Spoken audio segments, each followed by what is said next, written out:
네, 안녕하세요 드림 여러분. 여러분의 꿈을 응원하는 주식 드림 인사드립니다. 기준금리 양적 완화 공부에 이어 오늘은 예고드린 연준의 테이퍼링과 이로 인한 한국 주가지수의 영향에 대해 공부해보려 합니다. 테이퍼링이란 연준이 일종의 출구 전략으로서 양적 완화 정책의 규모를 점진적으로 축소해 나가는 것을 의미하는데요. 먼저 테이퍼링이라는 용어의 어원부터 알아볼까요? 테이퍼링이라는 용어의 어원은 테이퍼, 점점 가늘어지다, 가늘게 만들다 인데요. 흔히 수도꼭지의 물줄기를 서서히 잠그면서 가늘게 만드는 모습을 보고 쓰이는 단어입니다. 그런 모습을 경제 상황에 빗대어 처음에 풀었던 양적 완화의 규모를 서서히 줄이는 상황을 두고 2013년 5월 금융위기 당시 벤 버냉키 의장이 처음 언급했었죠. 여기서 한 가지 짚고 가야 할 것은 보통 여러분이 테이퍼링을 두고 긴축하는 것으로 오해하는 점인데요. 정확히 말씀드리면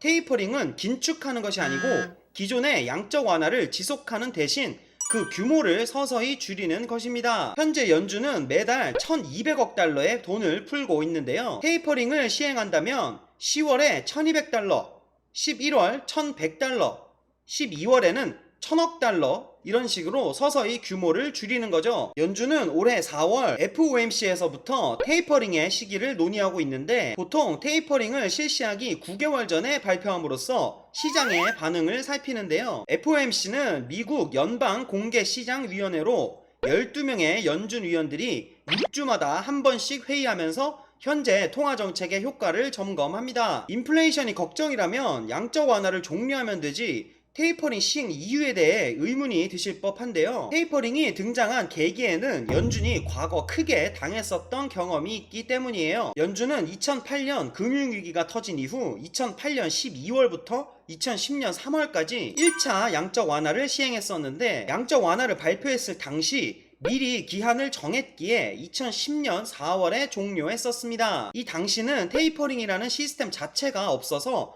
아예 매입을 중단했던 거죠. 그런데 매입을 중단하고 난 후 미국 자체보다도 주변국들의 이상 신호가 보이기 시작했습니다. 그 대표적인 예가 그리스 사태인데요. 그리스는 관광산업에 의존하다 보니 금융위기 당시의 여파가 다른 나라보다 훨씬 컸었습니다. 양적 완화가 시행됐을 당시는 시장의 유동성이 풍부하니 그 유동성으로 겨우 경제를 이끌어갔지만 양적 완화가 멈추니 그리스 정부는 과도한 공공부문 규모와 부패로 인한 문제, 거기에 재정 통계 조작까지 드러나면서 재정 위기를 겪었고 결국 이를 극복하기 위해 IMF에 구제 금융을 신청했습니다. 그리스 사태 이후 금융위기의 불안감이 국제적으로 퍼지며 그 여파가 미국에도 영향을 미쳤는데요. 연준은 이 상황의 심각성을 느끼고 2010년 11월부터 2011년 6월까지 2차 양적 완화를 시행하며 그저 돈을 또 한 번 뿌려주면 괜찮을 거라고 판단했지만 오산이었죠. 2차 양적 완화가 끝나고 이번에는 유럽 전체에 재정 위기가 발생합니다. 그리스를 시작으로 일명 피그스로 불리는 국가들이 한꺼번에 파산했었죠. 그리고 그 여파가 다시 전 세계로 퍼졌습니다.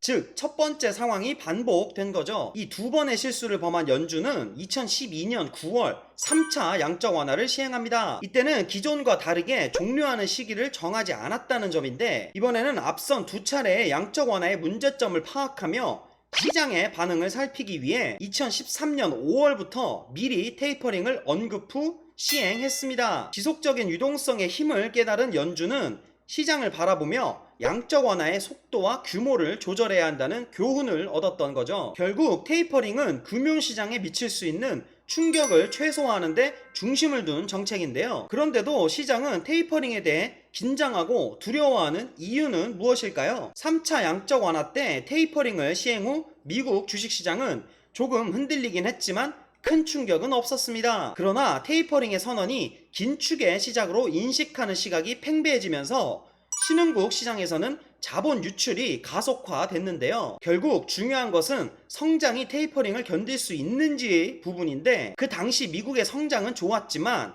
신흥국 시장의 성장은 약했기에 미국 외의 다른 나라들은 크게 흔들렸습니다. 그만큼 미국 시장의 규모와 달러의 어마어마한 파괴력을 알게 된 계기였죠. 시장은 2013년에 크게 흔들렸었던 기억이 아직 남아있기에 테이퍼링에 대해 많이 경계하고 있습니다. 그렇다면 연준이 테이퍼링 선언을 했을 때 우리 한국 주가지수에 어떤 영향을 미칠까요? 사실 현 시점까지 주식시장의 급격한 상승 랠리는 유동성으로 올라온 것이라 해도 과언이 아닙니다. 그렇기에 테이퍼링은 투자자들에게 단기적으로 큰 불안감을 안겨주며 매도에 대한 심리가 강해질 것이죠. 더군다나 한국은 기축통화국이 아니기에 과거의 패턴처럼 초반에는 외국인들의 매도가 이어지고 흔들림이 있을 겁니다. 하지만 앞에서 언급했듯이 우리는 테이퍼링과 긴축을 구분해야 합니다. 긴축은 시중에 있는 돈을 흡수하면서 경제활동을 위축시키는 것을 의미하고, 테이퍼링은 경제의 정상화를 뜻합니다. 굳이 구분해보자면